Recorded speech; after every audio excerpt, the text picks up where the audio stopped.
Welcome to episode 258 of the All the Books Show, the official podcast of the David A. Howe Public Library, where we talk book news, author news, and literary news. I'm Eric Mickles. And I'm Nick Gunning. How are you today, buddy?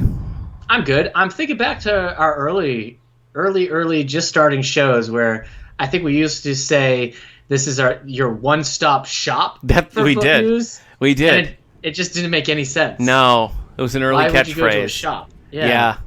I know. Work. Yep. Luckily, it never caught on with the fans, so we were free to change it. Yeah. So. Yeah, one could say that about the show. Yeah. Sadly, the catchphrase, I don't know, it's your baby, really seemed to resonate with people. And even though I don't really find it funny anymore, we have to say it every episode. So I know. Yeah. It's weird what people like and what they don't like. Anyway, today we're going to be asking you to imagine your story, because that's the theme.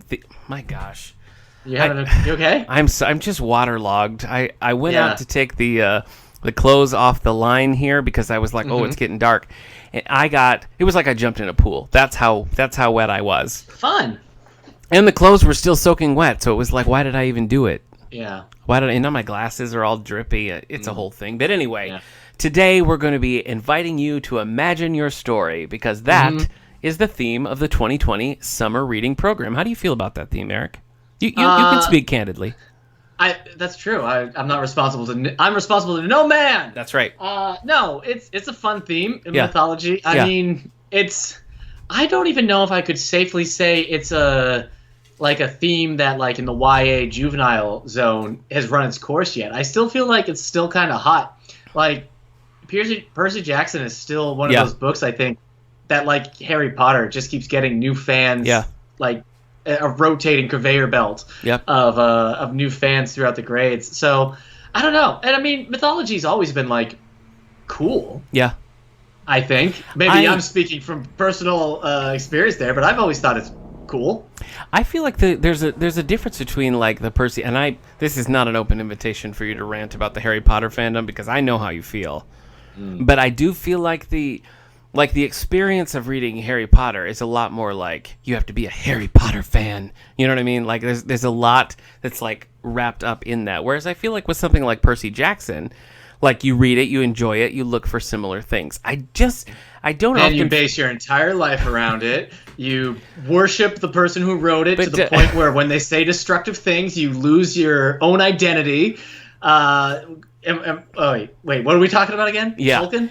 Well, don't you think, though, that like the Rick Riordan fan base, to me it seems like when I see kids interested in those things, and when I see what sort of, like, springs up out of that, it seems like that, for whatever reason, is more, like, encouraging to try new things and try other things. Maybe, yeah. I don't even think about, like, a Rick Riordan fan base or I know. a Percy Jackson fan. This is the first time I've ever heard such a phrase. But you're absolutely right, because now, I mean, like, it is... The Rick Riordan Presents is, like, a big deal, you know? Yeah. Like, that is... I think it's a little younger than YA, I would say J. Yeah. But why are we giving all this free segment stuff away at the top of the show? I've seen your public speaking fee, Mr. Rick Riordan. That's the last free advertising you get from us. Wow. Okay. Yeah. I figured we'd talk about it a little more in the segment. Oh, we probably have to. Yeah. Okay. All right. But we are going to be talking about... I'm not paying for it. We are going to be talking about just mythology in fiction and nonfiction in general, and we're going to have a pretty broad, not just sticking to specific, like, Greek or Roman mythology, but American mythology everywhere. Let me ask you. You know what? American mythology. Save it for the segment. Okay. Yeah. Okay. Yeah. Boy, I'm exhausted just from this preamble here. Do you want to let's listen to that bookmark theme and just let it wash over us? Okay. Mm-hmm.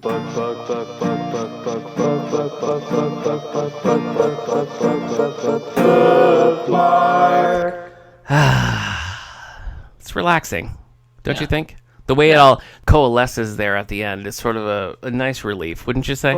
Coalesces. Yeah, thank you.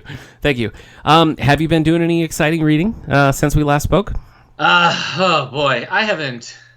I finished. What book did I finish? The one about Educated. I finished Educated. Tara Westover's Educated, and, like, I've just been. I haven't really been. I'm supposed to go back and read the Fires of Heaven, but I just haven't picked it up this week. Yeah, hey. So there's that and The Glass Castle. You're on record of saying that you were going to read a chapter a day.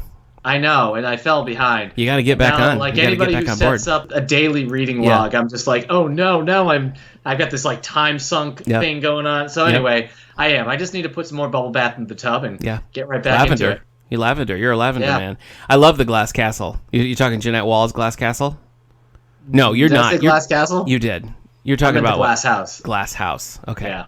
No, all right. I don't think I would like The Glass Castle. I also like The Glass Menagerie, but both of those are about broken families.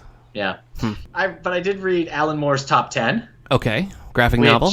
Is, you know what, it's much more positive than you would think coming out of an Alan Moore thing. Like, it's funny, it's fun, it's got some serious moments, but it really feels like Alan Moore is almost doing a love letter to superheroes, which I don't know if you could necessarily say when you read something like Watchmen or V for Vendetta. That's right. So, I was trying to remember like all the things that I've read by him, but yeah. I love. Listen, we can't talk about Alan Moore without me saying how much I love Whatever Happened to the Man of Tomorrow. I think that's just one of the best Superman stories that's out there. Yeah. Top 10 is pretty good. 12 issues, real deep dive into this world where everybody has a superpower, but the main people we're following is the police unit there. Bounces around alternate worlds. The guy in charge who's always like telling them their assignments of the day is just a dog, a super intelligent dog that has a robot body that lets him look kind of human, but he's really just a dog. I think I saw that movie with Tim Allen was in that, right? Yeah, it might have been turned into that Tim Allen movie, the Shaggy Dog. Okay. I like it. I recommend it to anyone, really. I read Castlevania: The Belmont Legacy by Mark Adraco, which is a comic book Konami published in 2005. A couple issues of a Castlevania adventure that's not very good. Doesn't have the vampire action I want. Doesn't have Castlevania action I want. It's a real Castlevania. Castlelamia. Castlelamia. You like that one? Yeah. Okay. Yeah. All Castlelamia, right. really. Okay. Yeah, all right. Me. You could have gone with Hasselvania also because it was a shorter read. I didn't want you to think that David Hasselhoff appeared. Oh, man! Like why? David Hasselhoff Wait! How is there not a David Hasselhoff vampire movie? How is there not? I don't know. I'm gonna call his people because he's never on that Baywatch Nights where they deal with vampires, right? No, he is. He's the lead of Baywatch Nights. Oh, so does he ever deal with vampires in that? You know one? what? Good point. I think he probably does. It gets real supernatural real fast. Makes no sense. Crazy. It is crazy. Great. I know it. Baywatch is in the same universe as Home Improvement, 90210, and All the Days of Our Lives. Yeah. So that's crazy. I guess so. Yeah. That whole universe. Yeah, it's a thread you don't want to pull on with Baywatch Nights. Absolutely. I'll say this because I remember, if listeners remember, I did do a rant that was slightly out of my control at one point on Terminator Dark Fate. Let me ask you this. Was that when you were editing the podcast or when I? Because they may or may not have heard it. Gosh. You were editing it? Did you take up my entire rant? No, I certainly didn't. No, I didn't. It would have been totally in your right, and it would have made sense at that point. It was anyway. To say I like other Terminator things because I just picked up Terminator Tempest, which was a Dark Horse comic that they put out in 1990 before Terminator 2. That was pretty cool. Terminators go back in time because some humans went back in time, and they're all going to try to humans are trying to stop Skynet from coming to be, and the Terminators are coming to stop them. So it's just this group in 1990s LA. A lot of explosions, a lot of gruesome action. I dug it. But also, I wanted to say I picked up Usagi Yojimbo, Volume 26. Oh, no, we have several of this in the collection here. Yeah, the first 4 volumes anyway, and they can be a little rare to find, the earlier Usagis. But that's it for me. Okay. All right. I didn't watch anything. Wait. Mm-hmm. I watched that movie with Will Ferrell and the Eurovision thing. Rachel McAdams. Yeah. Yeah. Thumbs up. Thumbs down. It was fun. I wouldn't say it's funny. It's not really a comedy. It's more about Eurovision is a good time. So there's just a lot of like fun performances, and so like the humor it seems like you'd get a lot more if you were into Eurovision in general. Like, we had to look up the rules and how Eurovision works, and we watched like some performances of some of the past winners to see what they were spoofing and whatnot. But it seems just like kind of a feel-good movie about Eurovision. But Pierce Brosnan's in it as a grumpy old dad. Fun. So, okay. Yeah. All right. That's it. Okay. Let's see. So, I actually finished this one last week, and I skipped over it on my list, but I do want to mention Far Beyond the Stars by Steve Barnes. So, this is, it's actually an expanded novelization of a Deep Space Nine episode, and it's a really unique story. It's Benjamin Sisko, who's the commander and eventual captain stationed on Deep Space Nine, has this whole parallel life where he is a sci-fi author in the 1950s, and it's very much about trying to live your life and be a successful writer as a black man in the 1950s. And it was just a really powerful read. And we discussed this in a book club. So I, along with 3 of my friends, have been doing this book club for a couple years now, where we're just reading Star Trek and Star Wars books, just light, fun stuff. Basically just a reason to chat every month or so. But in the last couple of months, we've really tried to commit to only reading diverse authors. And that is hard to do in the Star Trek, Star Wars realm, I've learned. It's a lot of white male authors in those worlds. So what it's done is sort of made us read some more off the beaten path type things. We wouldn't normally have read a Deep Space Nine novelization, but it's by the author Steve Barnes, who is a pretty well respected sci-fi author just in his own right, NAACP award winning author, a lot of stuff out there, respected author. So I was kind of surprised to hear he's writing this Deep Space Nine novelization, but we were all just blown away by it, and it was moving. Now, at the time we're living in, there was some things that was geez, this book is supposed to be like the 1990s, looking back in shame on the 1950s, and it just really felt like that's what we're living in now, So it was that ended up being a really heavy discussion because it was just so I know, but it was very surprising. So I recommend it because honestly it is 90% not a Deep Space Nine novel.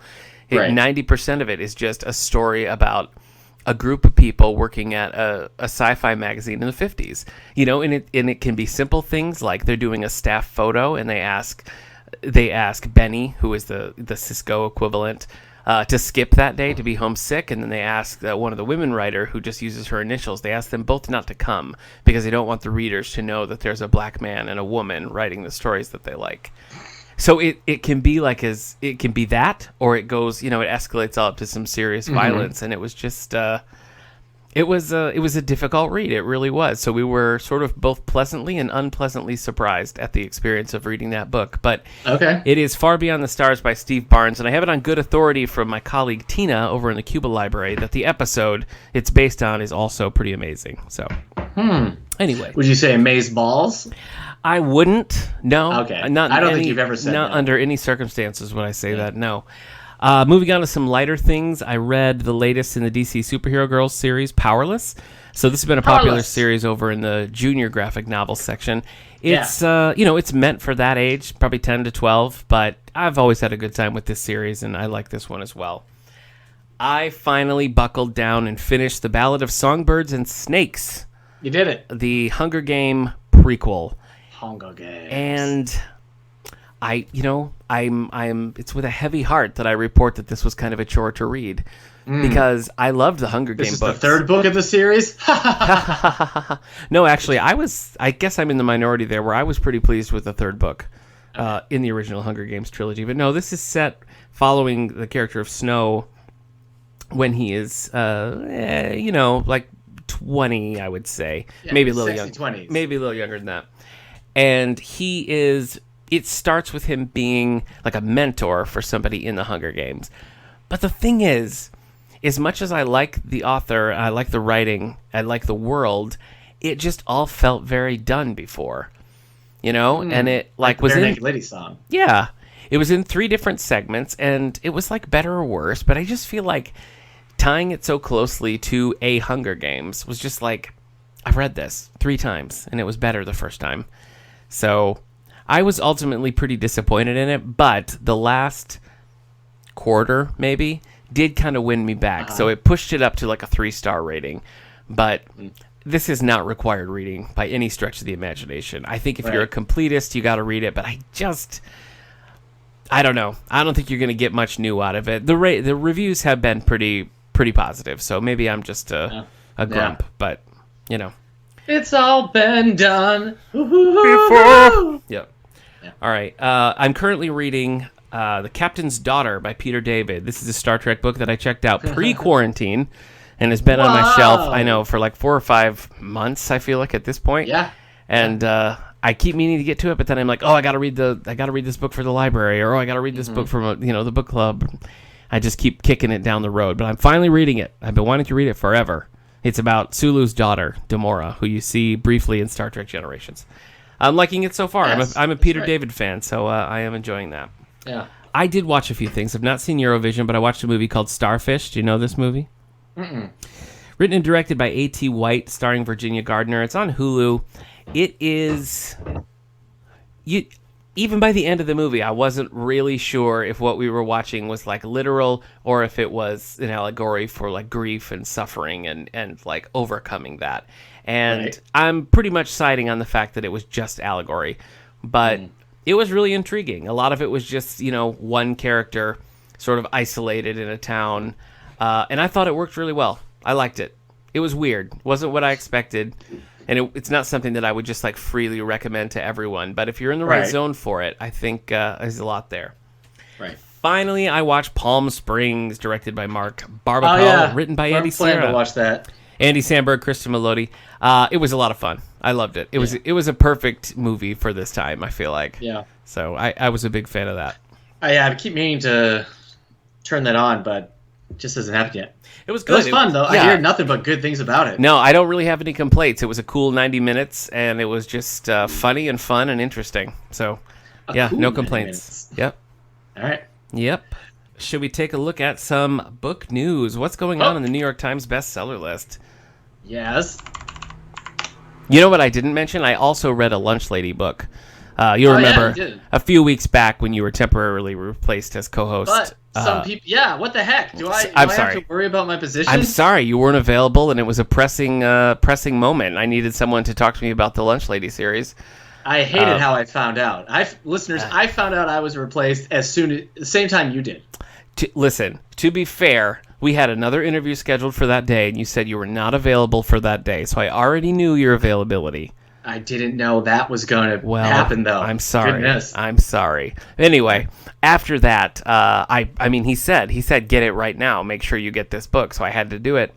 But I read it, and it was a lot of fun. So I can see why it's as popular as it is. It's a cool adventure, and it's funny. It's a well-done story. Slopper Joe's a sloppy Joe. Yeah. Sorry. Hoagies and grinders. I tell you what, I've been watching we're on season 5 of The Simpsons right now, and like 90210, I've seen all these episodes, and Kendra hasn't seen any of them. But it's definitely one of those things like, boy, if I could bring back anybody, it'd be Phil Hartman. Yeah. So, and also Chris Farley. If I could bring back 2 people, it'd be Phil Hartman and Chris Farley, and then the list ends. Oh wow.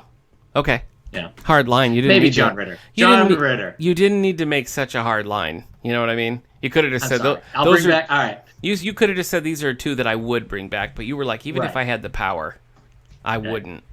Okay. Phil Hartman, Chris Farley, John Ritter, and others if necessary. If I have the power, and the list goes on beyond those 3. Okay. Anyway, all right. Let's see what's on the New York Times bestsellers list for young adult hardcover. Okay. There's no you can't see the combined print and whatnot. Oh, okay, cool. The printing. So we'll see what the hardcover is going on with the young adult section. I'm going to guess Songbirds and Snakes, and I'm going to guess a lot of Angie Thomas. Well, let's see. Number 10, Clap When You Land by Elizabeth Acevedo. Unbeknownst to each other, 2 sisters meet when their father dies in a plane crash. Oh. Yeah. Mystery sisters? Yeah. Like they didn't know about each other. Right. That sounds fun. I liked Poet X, all right. Did you like that one? Yeah. Okay. It's good. I guess it says they meet. Maybe they're not mystery sisters. Maybe they know about each other's existence. But you said unbeknownst to them. unbeknownst to each other. Ha! You're right. So yeah, I think maybe... That is a mystery. Yeah, what a twist by going back. If it's not, I blame the New York Times for awkward wording. Number 9, Children of Virtue and Vengeance by Tommy Adeyemi. It sounded good for a minute there. You said Children of Virtue, and I said, they sound nice. And then you said in Vengeance. And Vengeance, I was like, well, There's 2, yeah. There's always another that'll bite you. Point. That'll get you. Zalid must stop the threat of civil war in Orisha. The Betrothed by Kira Cass. Oh, good for Kira Cass. Lady Hollis Bright and King Jameson are set to be married, but will a commoner steal Hollis's heart? That perked you right up when you found out it was Kira Cass. Well, yeah, she's got the, whatever the series is about the girls that get to be rich. Well, I'm glad I brought it up. Yeah. Number 7. Selection? Is she write the Selection series? The Selection series, thank you. Hey, I'm not even a YA librarian, nor have I ever been. So yeah, that's true. Extra points. Number 7, Chain of Gold by Cassandra Clare. Cordelia battles demons in quarantined London that are nothing like she's encountered before. 19 weeks on the list. Yeah, how are people? I bet they're a little like some of the ones we've seen before. Yeah. I'm also kind of just like, why? Boy, people are reading that description saying quarantine London. All right, let's do it. Crazy sci-fi idea. Let's do it. Number 6, I'm Not Dying With You Tonight. Maybe I enunciated that weird. I'm not dying with you tonight. There we go. There's no comma, so it's not I'm not dying with you or I'm not dying with you tonight. Okay. You're just giving alternate line readings? Yeah. You're just Chris Walken all of a sudden? Yeah. Okay. I'm not dying with you tonight. Oh! Yeah. Does he do the O a lot? Because your impression of Chris Walken always ends with the O, but I just don't know how common that is. I don't know if he does it at all, yeah. Okay. I don't know. You got one you got a line reading here? I'm not dying with you tonight in a celebrity voice? No, I can't top your Chris Walken. Elvis Presley? No, it's all right. John Travolta? No, I'm going to take a pass. Mr. Carter, I'm not dying with you tonight. Oh! I like it. That was good. That was good. Right. You're always real specific with the Welcome Back Kotter when you do Travolta, too. That's the other thing. Have you even seen Welcome Back Kotter? No. But that's your go-to impression of Travolta. That he's always in that classroom. See, I go Saturday Night Fever. Whenever I'm doing Travolta, I'm like, hey, I spent a lot of time in my hair. You hit it. Like that's the Travolta era that I go, All right, I'm not dying with you tonight. 2 girls, 1 family. 2 girls, 1 black and 1 white, form a bond during a racially charged riot. Okay. Yeah. We had a lot of fun with that title and got serious real fast. Yes, it did. Yes, it did. We should have known. Yeah. Number 5, The Damned by Renee Hadehay. Do we want to have fun with this title before we find out what The Damned are? No, I think we better find out. All right. The forbidden love between Bastian and Celine flourishes, but with dire consequences. Number 4, One of Us is Lying by Karen M. McManus. Man, this is still here. Yeah. And the sequel isn't. Yeah. 129 weeks on the list. One of Us is Lying by Karen M. McManus. 5 students, a detour in detention ends in murder. No. All right. Number 3, Hawk. Ooh. By James Patterson. Oh. Jimmy Patterson. Jimmy P. Well. Jimmy P. presents. Yeah, this just says, and I'm looking at the picture. Nice try, New York Times bestsellers. James Patterson and Gabrielle Charbonnet. That's what I thought. Yeah. First came Maximus Ride. Then came Marriage. Oh. Let's see. 10 years after Maximum Ride, a new hero emerges in a post-apocalyptic New York City. Listen, the whole post-apocalyptic thing, I'm over it right now. I don't have time for post-apocalyptic anything in 2020, okay? Yeah. Give me a fantasy or sci-fi world where the nature is flourishing and there's a lot of humans and nature have blended together and we're all getting along and we're in some far future. I won't believe you, but I'll enjoy the fantasy. I was trying to think of the word for something that is not post-apocalyptic. That's like while you're in the apocalypse. And it took me the whole time you were talking about nature to realize that that's just apocalyptic. That's all you have to say. Or pre. No, I'm talking about while it's happening, while you're in the zone. Right, it's not pre, it's not post, we're living it. Yeah, that's the thing, too. Apocalyptic. Yeah. Aren't they all just apocalyptic? I guess apocalyptic is like as it's happening, right? Yeah. As you said. Boy, I'm just repeating things now. Right. Post is when the dust is settled, and our dust is still right up in the air. Yeah. Yeah. Right in that air. The Hate You Give by Angie Thomas. Called it. 16-year-old girl sees a police officer kill her friend. 170 weeks on the list. Number 1, Stamped by Jason Reynolds and Ibram X. Kendi. An exploration of racism and anti-racism in America. No songbirds and snakes. No songbirds. Yeah, I wonder. That has been kind of a while now, but maybe.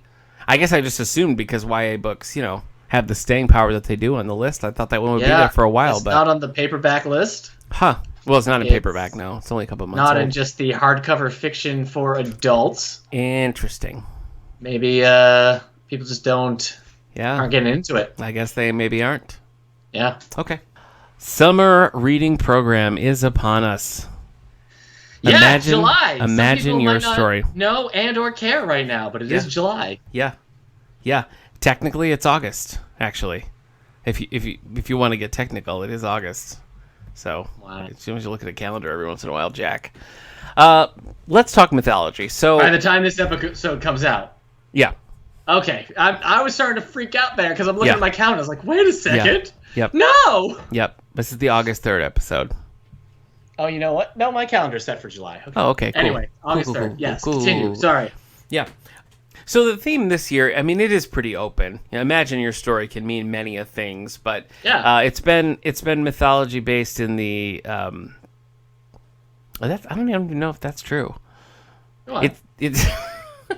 I was going to say the marketing has been primarily mythology based, but it's kind of overgone some transformation since they first announced it.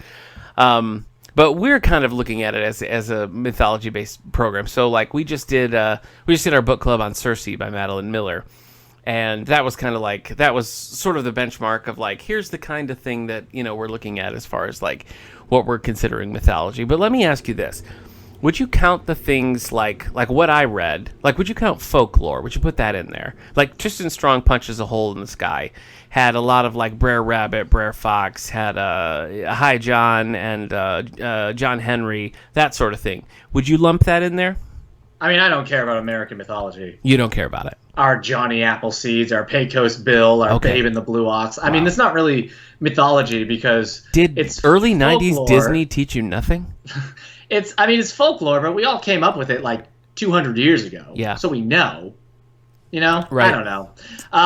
No, I've never been super into that outside of that one movie, the Tall Tales. Yes. What about Indian in the Cupboard?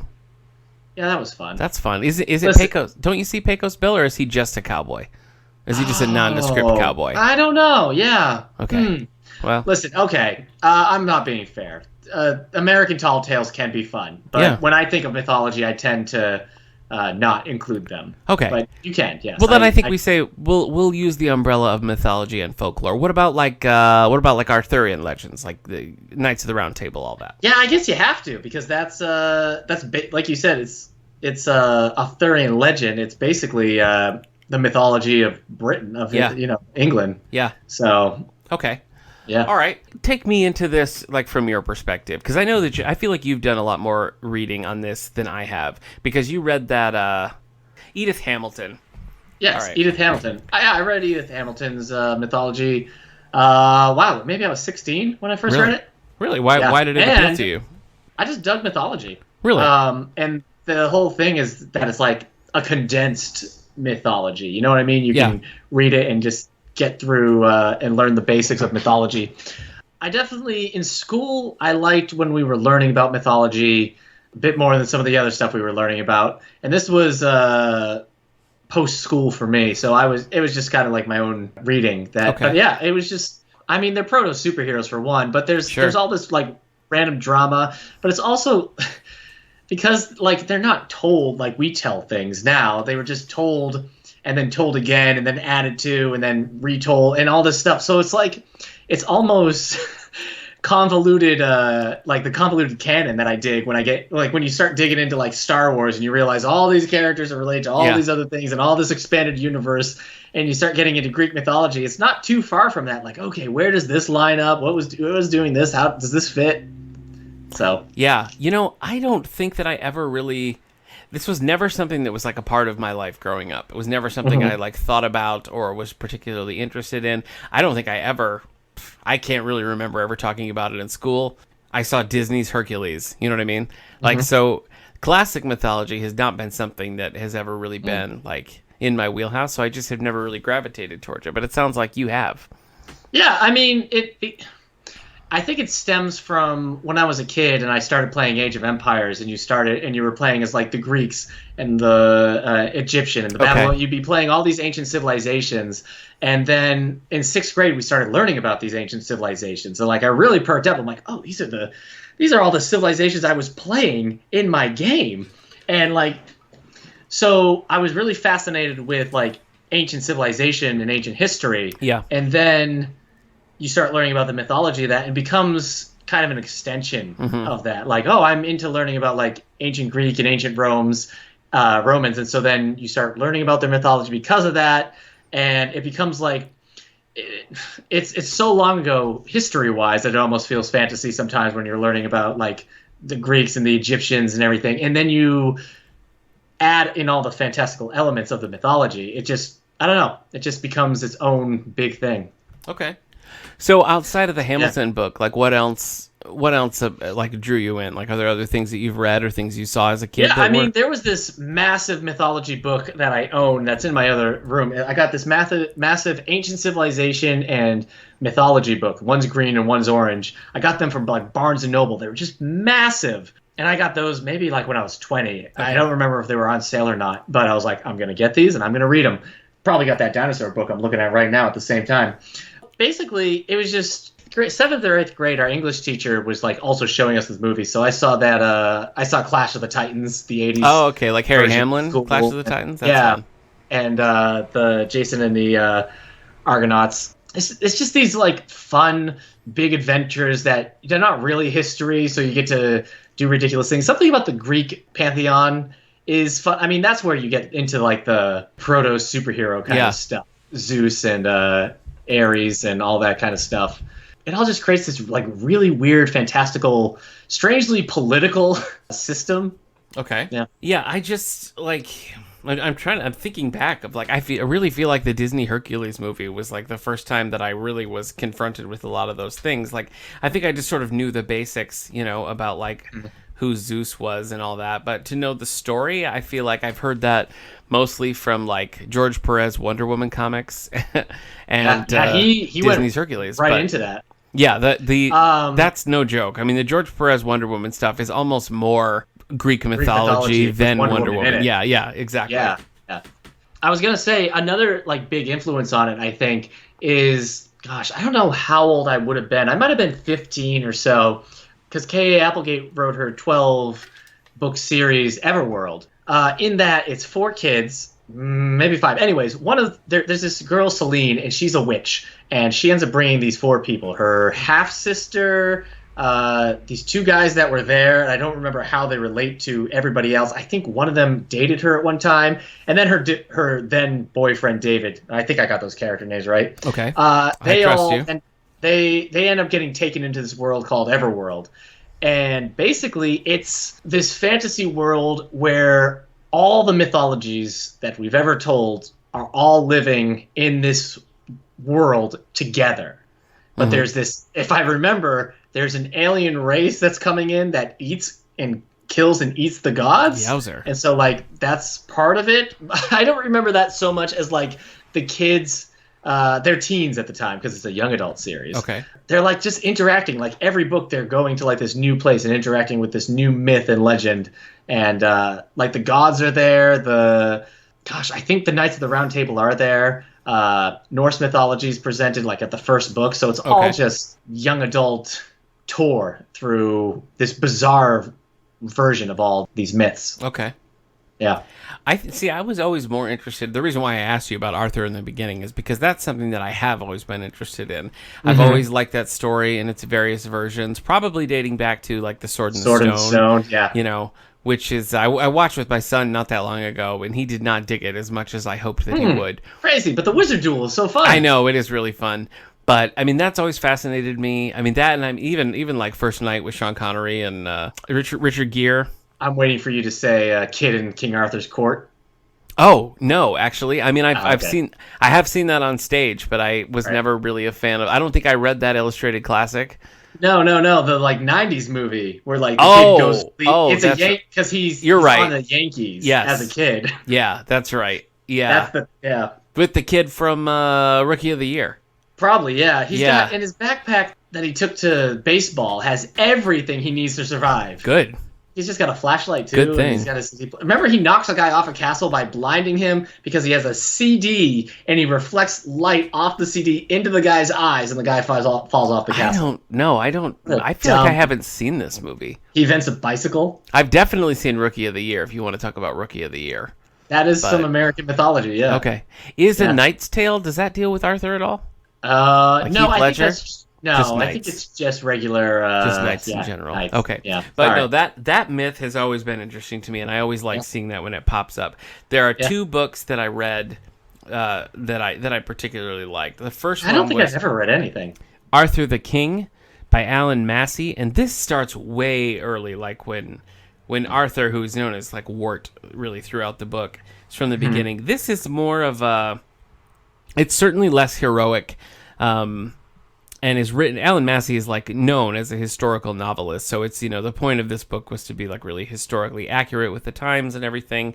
It was dark in places. It didn't pull any punches or anything like that. But I thought that was a really interesting one.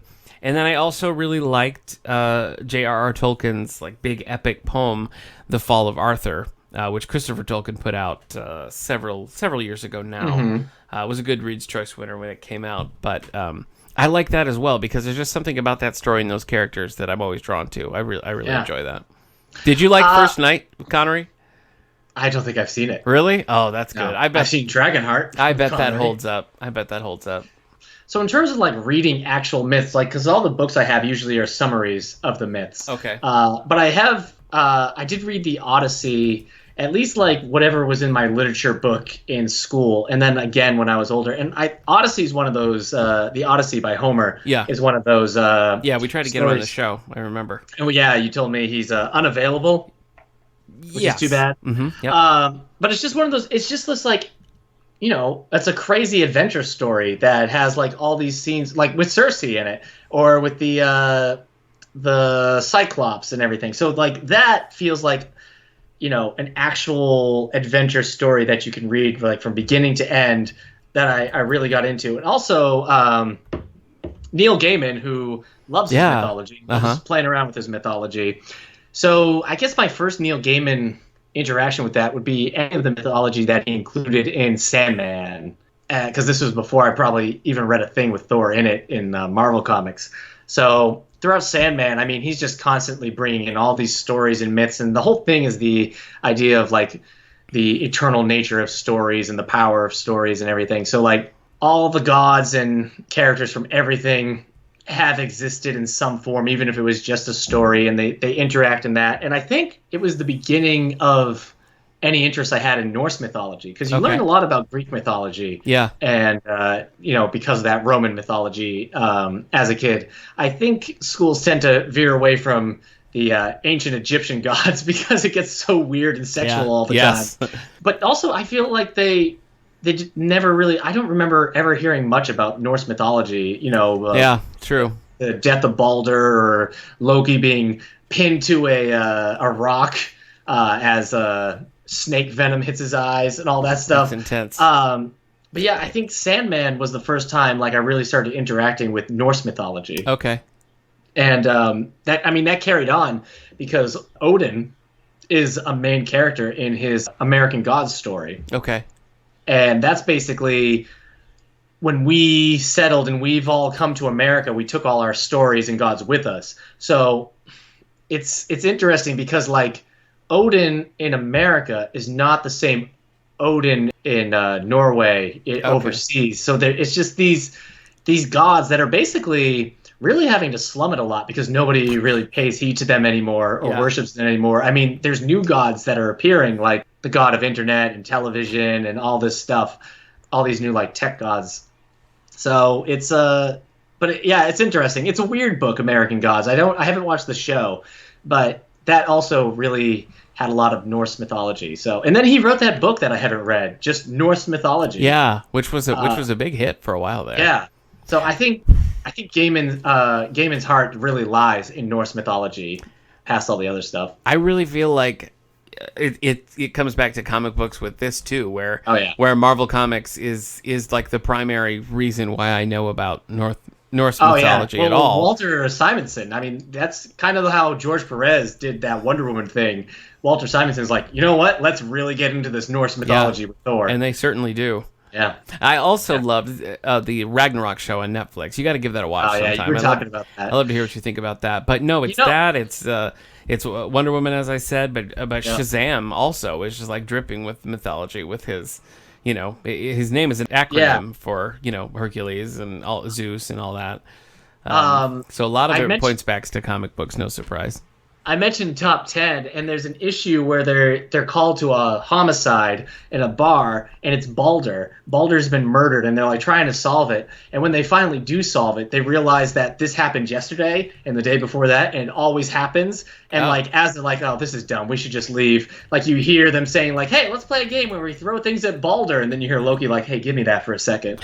And so it's just this repeating story of it. Yeah, but back to like Ragnarok, that was also something that always kind of like struck me, that like Norse mythology has almost an ending compared to like the other mythologies that have their like end world thing. But I feel like Norse mythology really gets into the this is all coming to an end and we've got the story for it. There seems to be a difference. Like the Greek gods, they're still flawed because that's, they were written to teach and everything. So they've got all these flaws and everything. But there is something even more human about the Norse mythology gods, it seems like. Mm-hmm. They're Viking mythology. So that's going to be different than like a very intellectual and, capital of the world as Greek and Roman mythology would be.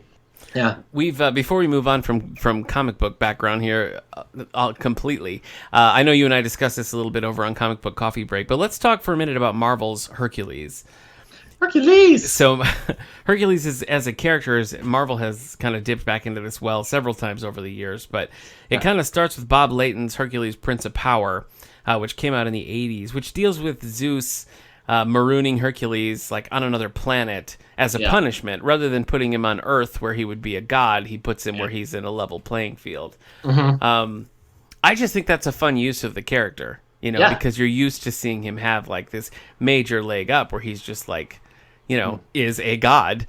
And the nice thing about the Marvel stories from the 80s is that he is still in pretty good shape. He still is most likely going to win, but it's interesting to see him on a more level playing field. Mm-hmm. So I just think it's kind of a fun use of the character. Well, yeah, it is. It's fun. It's not really a mythology tale. Like if you wanted to read like Marvel's take on Hercules' like trials and stuff, it's not really that.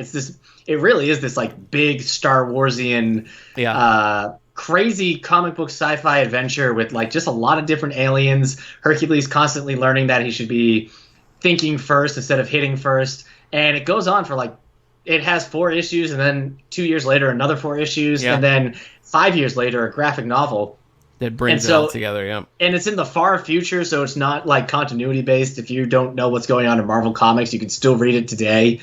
It's interesting. Well, what's fun about it, I think, is that like, even though it is these absurd settings, I think it is still pretty true to the character of Hercules. Mm-hmm. Like it is the Hercules that you see represented throughout mythology and the different way the character is used. Like the core of that character is still true in these Bob Layton Marvel books, but they're pretty fun. Marvel's kind of funny because they have Hercules, who is an actual character in their stuff, and he's like an Avenger, he's a champion, he's had his own title, and like the other Greek gods will interact with him. I mean, Ares, the god of war, was part of the New Avengers, and then he was part of Norman Osborn's Dark Avengers.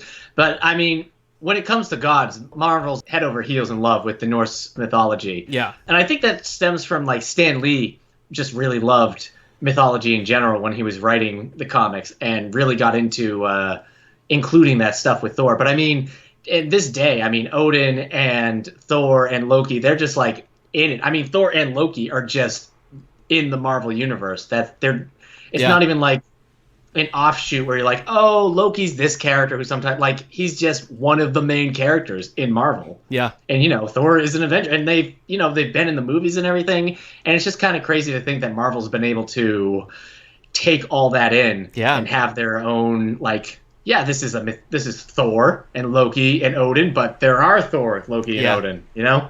Well, like as I said, our book club over the summer reading program has been Circe by Madeline Miller. Mm-hmm. And this is one that came out in 2018. And if you remember, it was like...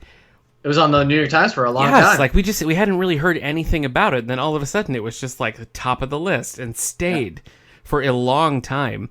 It was up for one of the Mythiopoeic Fantasy Award nominees in 2019. It won the Alex Award with the ALA. Nominated for the Women's Prize for Fiction. It won the Goodreads Choice Award for Fantasy. This was just an incredibly popular book on a topic that I wouldn't really have guessed to be, viable for mainstream fiction. Were you surprised by that? I mean, yeah, I just constantly kept trying to figure out what it was. Yeah. And why it was having the effect it did. I know, I felt the same way. And what I think is the thing that I feel like has made it so universally enjoyed, because when you look at the ratings, I mean, they're off the charts. People seem to really like this book, no matter like where they're coming from or what their reading tastes are. It really seems to cross a lot of divides there. And I think what's so appealing about it from a storytelling standpoint is that it is taking all these characters that you know of. It's got like the upper echelon gods, and then it has sort of like the supporting players that are like the lesser gods, you know, like dukes and duchesses essentially. But what I think sells it so much is that even though that is the subject and that's the world that you're living in, it is written in such a way that it just feels like it could be really like written like everyday life. You know, she manages to somehow take the fantastical elements of it and make them relate to how like you would feel in a relationship, or how you don't know how I feel. How people are relating to their families or whatever. I just think that has given it a charm and a broader audience than it might otherwise, because it's not a heavy book, but the relationships are just so real and so dynamic that it's just very engaging and very readable. So I think it just took a lot of people by surprise. It was a fun one to do for book club. Yeah. I mean, sometimes The Witcher and Hellboy get into other folklore / mythology. Usagi Yojimbo will do a lot with Japanese folklore and the creatures those, I can't remember the name, those creatures that have like a hollowed out head and there's water in it, and they're always trying not to spill the water from their head. So it just shows up in everything. Yeah. The one that I read most recently, which we talked about in a past episode, so I'll just touch on it briefly, was Tristan Strong Punches a Hole in the Sky. Yeah. And that is by Kwame Mbalia. And like I said when I was first reviewing it, what's interesting about it is that you just hit the ground running. You know, it's very... I keep comparing it to Wizard of Oz, even though that's a very flawed comparison. But I say that because, like the Wizard of Oz, you get a little slice of life, and then your character is tossed into this world that's completely different from what they're used to, and they just roll with it and like power through and just take the things that keep happening and keep going. And that's what Tristan's doing. And I feel like the book does a really good job of incorporating American folklore and African myths and putting them all, weaving them into a story that is really complementary to each other. You know, the stories that they choose to focus on, myths and folklore, go well together. And it also works as a character piece for Tristan, where he's really trying to come to grips with the loss in his life and being in a place that he's not comfortable with. Like, it has a lot of those universal feelings as well.